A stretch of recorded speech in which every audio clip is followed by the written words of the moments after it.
You're tuned in to Philly's #1 college radio station, WHIP. That's us, Philly's #1 college radio station, WHIP.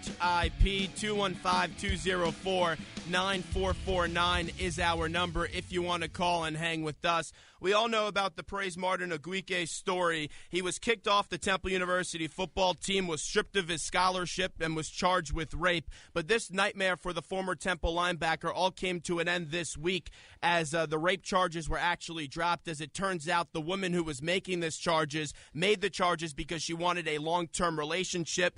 And we'll go out to the phone lines right now and welcome in Praise Martin-Oguike. Praise, first off, congratulations. I know this has been a long path for you, and I'm happy the truth came out of it. It's Zach Gelb and Chase Sr. How are you on this Friday?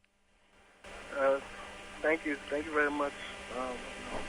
Yeah, it's been tough, but I'm just glad it's over with. So this has been a long path, and this has been a diligent and a long process for you. You were kicked off the football team, and I know your attorney, James Funt, he said, quote, after being branded as a rapist for a crime he did not commit, he was ostracized, stripped of his athletic scholarship, kicked out of Temple University, and vilified nationally on the internet. The strain of his reputation and the impact on his life will never be completely erased, and close quote. That was your attorney, James Funt. When you finally heard the news that these charges were dropped, what was your initial reaction?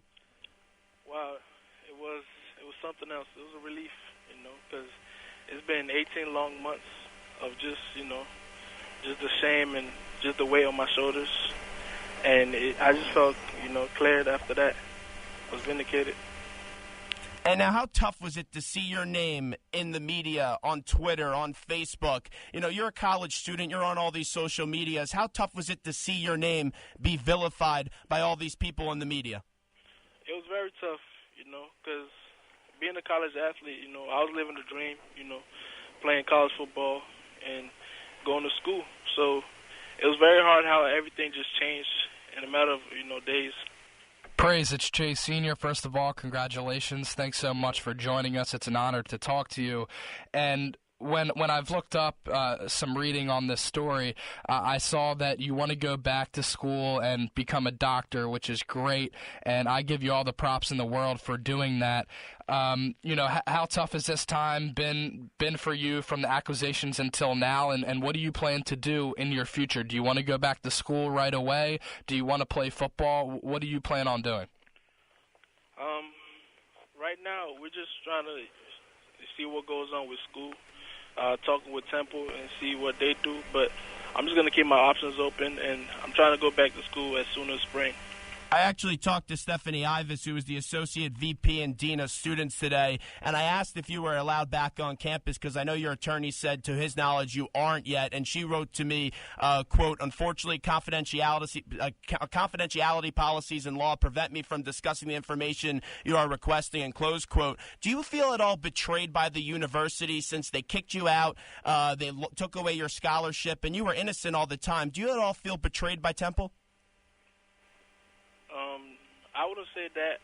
I think they did what their policy is, and it's hard, but that's their policy, so I accept it. Is becoming a doctor something that you had always wanted to do? Because we know Temple University has a world-renowned program when it comes to that type of study. So was being a doctor why you came to Temple University, especially to play football as well? No, I actually wanted to go to law school after college. I was a business student at Temple. So I, thought about it, after about a year and then changed my mind. Do you hold any grudge against this female who had these charges pressed against you? Because I could only imagine this must have been very tough for you and even your family. Do you hold any grudge against her? None. I just got to, I'm just glad it's over. I just got to move on. Holding grudges will only hurt me, so I don't. Praise Martin-Oguike joins us, former Temple University linebacker, had the rape charges dropped against him. Philly's #1 college radio station, WHIP. This is the main event with Zach Gelb and Chase Sr.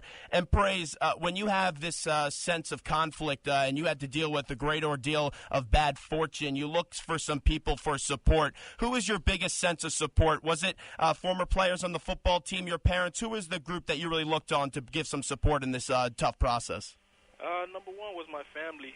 You know, they stuck with me through the whole thing. You know, made all the sacrifices they did, and saw me through the whole thing. And then next was my lawyer, who worked extremely hard on the case. You know, I've never seen somebody work so hard before. And then I have a lot of close friends at home who, you know, saw me through. And I talked to a few of the players on the Temple football team throughout the whole time. So that was the main support I had. I saw Anthony Lee, who is the center on the basketball team here, post on his Instagram that he was so happy to see these charges dropped against you.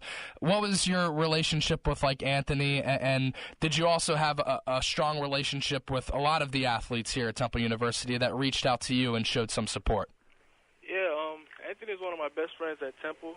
You know, we used to talk a lot about just sports and, you know, leadership, and, you know, we had a lot of talks when I was at Temple, and you know, it was great seeing that. You know, he supported me through the whole thing, and we were talking the whole time. He prayed for me and all that, so I was really happy about that. What did you learn out of this whole process? Because this is a lot for a kid your age to go through. What specifically did you learn throughout this whole process? Just be careful who you trust. You know, just be mindful. It can happen to anyone, so just be very careful, and it just made me a better person overall. Now, I know your dad is a priest, and I'm sure your family was very relieved when they heard the news that these charges were dropped. After reflecting over this whole process with your parents, what was their reaction when they found out that the charges were dropped? They were extremely, you know, glad. You know, they started crying and stuff, and I can understand that. It's been tough on them, you know, especially financially. So it was just great to see the charges drop.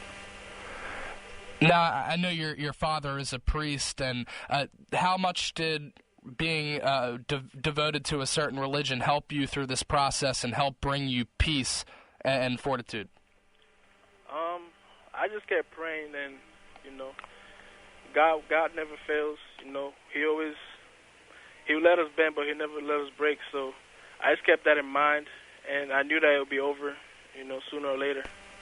Praise, we really appreciate a few minutes today. Thanks so much for coming on the airways with us.